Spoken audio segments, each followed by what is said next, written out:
Mister Bansal কোথায় গেলেন? চলে গেছে। মনে হচ্ছে ডিলটা কপালেই নেই। বাদ দাও, আমি অন্য রাস্তা দেখছি। এই ডিলটা যদি একবার হয়ে যেত না, তাহলে আমাদের ভালো হতো। চিন্তা করো না, আমি সব ঠিক করে দিয়েছি। এবার থামো আরিয়ান। আমি জানি তুমি শুধু আমাকে খুশি করার জন্য এত কিছু করছো।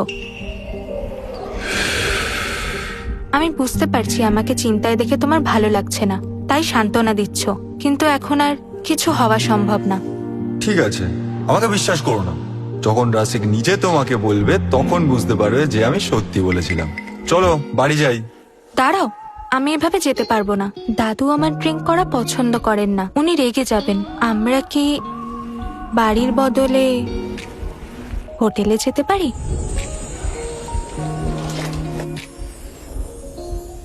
বাবা, আমি জানতে পেরেছি যে আরিয়ান তানিয়ার আসল ফিয়ন্সে না। ওদের দুজনের তো আপনার জন্মদিনের মাত্র 3 ঘন্টা আগেই প্রথম দেখা হয়েছিল।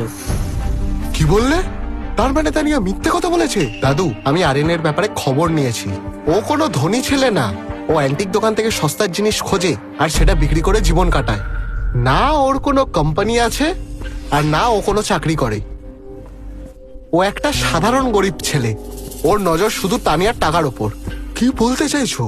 ও তানিয়ার সাহায্যে আমাদের ওবরয় গ্রুপকে হাতাতে চায়।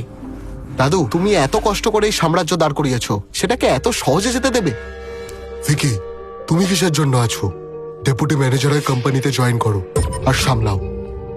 মানে তানিয়াকে কোম্পানি থেকে সরিয়ে দিয়ে আমাকে জায়গা দেওয়া হবে? ঠিক আছে দাদু, আমি কোনোদিনও তোমাকে হতাশ করব না।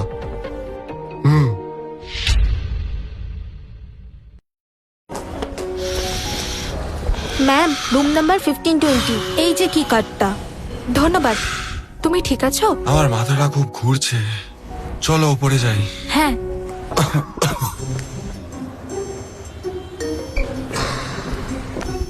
হ্যাঁ, এদের হাতে নাতে ধরতেই হবে। একসাথে রুমের দিকে যাচ্ছে নাকি? কিন্তু মিস প্রিয়া, আরিয়ান তো মিস তানিয়ার ফিয়ান্সে। এতে সমস্যাটা কি? একদমই না, ওদের এখনো বিয়ে হয়নি। আমাকে দেখতেই হবে। এখানেই থাকো, আমি আসছি। কি? তোমার কি হচ্ছে? ঠিক আছো তো? মনে হচ্ছে শরীরটা জ্বলছে, যেন সব ঝাপসা লাগছে। এমন কেন হচ্ছে? এক গ্লাসে তো খেয়েছিলে। এক প্যাক খেয়েছিলাম, তার মানে ওই ড্রিঙ্কে নিশ্চয়ই কিছু মেশানো ছিল। ওই হারামি রাশিক নিশ্চয়ই তোমার ড্রিঙ্কে কিছু মিশিয়েছিল। কোনো ড্রাগ নয় তো? এক ধরনের ড্রাগ আছে যেটা খেলে শরীরের টেম্পারেচার খুব বেড়ে যায়। চিন্তা করো না, আমাদের কাছে এর অ্যান্টিডোট আছে। সামনেই ওবরায় ফার্মেসি আছে, আমি আনছি। তুমি থাকো। তাড়াতাড়ি ফিরবে।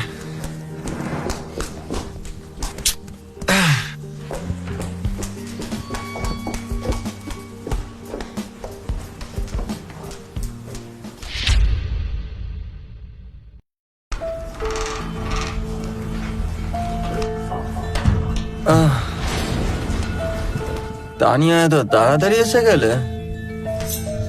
আরিয়ান, আমি প্রিয়া। এ কি হয়েছে? হে এ এ আরিয়ান, না, এটা কি করছো? অসভ্য! আমাকে ছাড়ো আরিয়ান, ছাড়ো।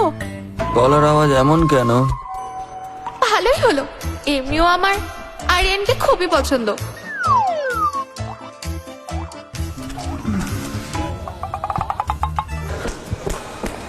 মিস তানিয়া, তুমি এখানে?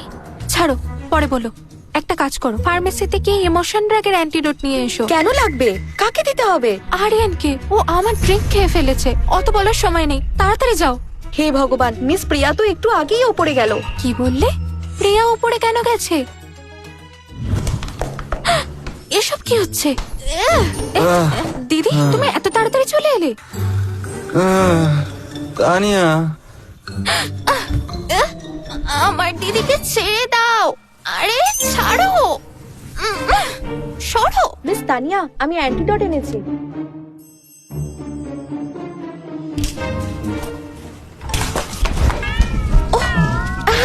আমি কিছু দেখিনি, সত্যি বলছি কিছু দেখিনি। আমি চলে যাচ্ছি। তানিয়া।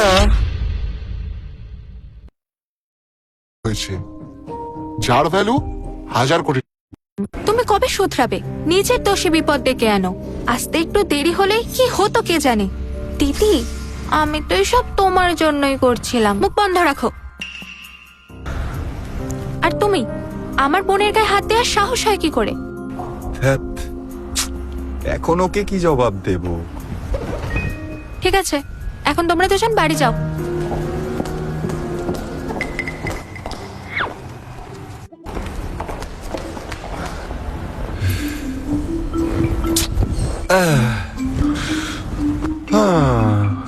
আমার সাথে দুটো সুন্দরী মেয়ে ছিল, এখন আমি একদম একা।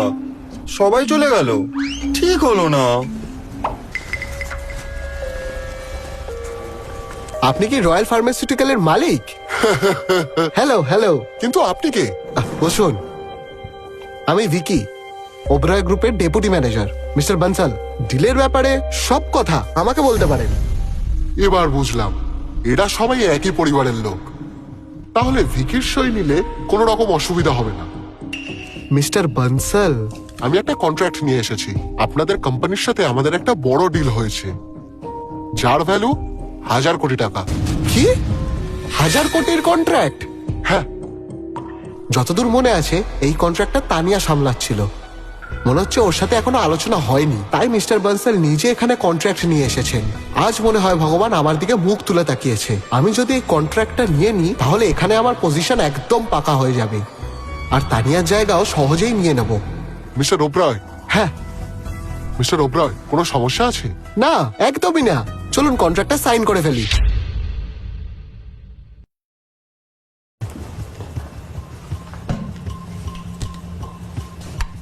আরে শোনো, কেউ কি তোমাকে বিরক্ত করছে? মুখটা শুকনো কেন? আমাকে বলো, আরিয়ান কিছু বলেছে? মা, আমি এমনটা কেন করব? বলো সোমিয়া, ওই গুন্ডাগুলো কি আবার তোমাকে বিরক্ত করছে? না আরিয়ান, আসলে আমার মা হাসপাতালে, খুব সিরিয়াস অবস্থা। ডাক্তাররা বলছে ওনার চিকিৎসা করা সম্ভব না, ঘরেই দেখাশোনা করতে বলেছে। আরে সৌম্য, তুমি আগে কেন বলনি? মা বলেছিল আরিয়ানকে না জানাতে। আরিয়ান এমনিতেই আমাদের জন্য অনেক করছে। তোমার মায়ের কিচ্ছু হবে না, চিন্তা করো না।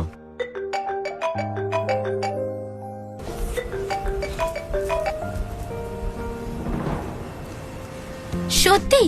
জুলি, তুমি সত্যি বলছো? সিটি মেডিকেল সেন্টারে মায়ের চিকিৎসা হওয়া সম্ভব?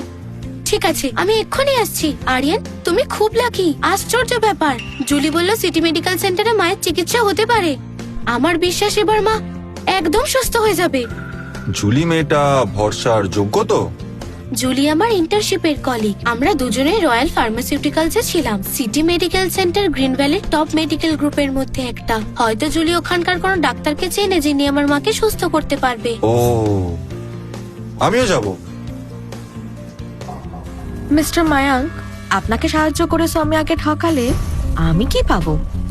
তুমি খুব চালাক। কাল রাতে যে সময়টা তোমাকে দিলাম ওটাই সবচেয়ে বড় উপহার। আমার তো অন্য কিছু চাই। আমার কাজ শেষ হলে তোমাকে সুপারভাইজার করে দেব। ধন্যবাদ মিস্টার মায়াঙ্ক। জুলি, এত দেরি হলো কেন? জুলি, তুমি সত্যি মায়ের ট্রিটমেন্ট করাবে? একদম। জানোই তো, সিটি মেডিকেল সেন্টার এখানকার সেরা হসপিটাল। ওখানে হাই ক্লাসের লোকেদেরই ভর্তি নেয়। যদিও তোমার মাকে এখানে ভর্তি নিত না, কিন্তু মায়াঙ্ক এ ব্যাপারে সাহায্য করেছে। ওনার জন্যই এটা সম্ভব হয়েছে। মিস্টার মায়াঙ্ক, উনি আমাদের সিনিয়র ছিলেন না? হ্যাঁ, এই ব্যাপারটা জানতে পেরে উনি কেমন অস্থির হয়ে পড়েছিলেন। তোমাকে প্রথম দেখাতেই ওনার ভালো লেগে গেছিল। ওনার সাথে ভালোভাবে কথা বলো। কিন্তু ওনাকে তো আমি সেই নজরে দেখি না। জুলি, সৌম্যা। সৌম্যা, ভালো আছো? সোমিয়া, মিস্টার মায়াঙ্ককে ধন্যবাদ বলো। উনি তোমার জন্য এত কিছু করেছেন। উনি না থাকলে তোমার মায়ের ট্রিটমেন্টই হতো না। আমার আঙ্কেল এই হসপিটালেরই জেনারেল ম্যানেজার, বহু বছর ধরে এখানে আছেন। আমি ওনারই ভাইপো। সৌম্যা, তুমি কি আমার সঙ্গে ডিনারে যাবে? ঠিক আছে, যাব, কিন্তু বিল আমি দেব। সৌম্যা, তুমি ভুল ভাবছো। আমি একটা রুম বুক করেছি। ডিনারের পর আমরা একসাথে রাত কাটাবো। মিস্টার মায়াঙ্ক, এটা সম্ভব না। তুমি কি নিজের মাকে বাঁচাতে চাও না?